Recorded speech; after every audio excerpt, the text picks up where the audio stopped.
ইসলামপুরে কিন্তু বইমেলা শুরু হয়ে গেছে, তাই আজই আমি চলে গিয়েছিলাম বইমেলায়।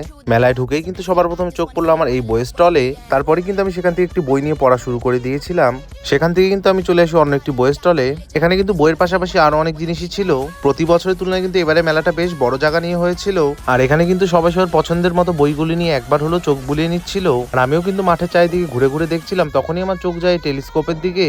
এই টেলিস্কোপ দিয়ে চাঁদ দেখার জন্য কিন্তু সবাই লাইনে দাঁড়িয়েছিল। সেখানে এত ভিড় থাকায় কিন্তু আমি আর সেখানে দাঁড়ালাম না, আমিও এগিয়ে যাচ্ছিলাম মাঠের অন্যদিকে। এই মেলাটি কিন্তু হচ্ছে ইসলামপুরের কোর্টের মাঠে। তো তোমরা যারা যারা ভাবছো মেলায় আসবে, একবার হলেও ঘুরে যাও, আশা করি তোমাদেরও ভালো লাগবে। এই মেলা কিন্তু প্রতি বছরে একবার করেই হয়। বছরের মেলা কিন্তু অন্যবারের তুলনায় অনেক বড় জায়গা নিয়ে করা হয়েছে। মেলাতে শুধু কিন্তু বই নয়, বইয়ের পাশাপাশি মাটির জিনিস, উলের অনেক রকমের জিনিস ছিল এখানে। পুরো বই মেলায় দুবার চক্কর মারার পরে কিন্তু আমার চোখ যায় এখানে। এখানে কিন্তু আজকে প্রোগ্রাম হচ্ছিল। কিছুক্ষণ বেরিয়ে আমি চলে আসি আবার বই মেলার মাঠে। সেখান থেকে এসে আমার কিছু প্রয়োজনীয় জিনিস নিয়ে বেরিয়ে পড়ি মেলা থেকে।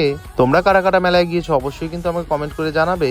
এবার মেলায় টার্মিনাস থেকে ঢুকতে গেলে কিন্তু অবশ্যই লাইটগুলি দেখতে পাবে, যেটা কিন্তু দেখতে খুবই সুন্দর লাগে রাত্রেবেলায়। তারপরে কিন্তু খাওয়া দাওয়া করতে চলে আসি লক্ষণদার দোকানে। সেখানে এসে কিন্তু লাস্ট ঘুগনি চপই ছিল, সেটা নিয়ে নিয়েছিলাম আমার জন্য।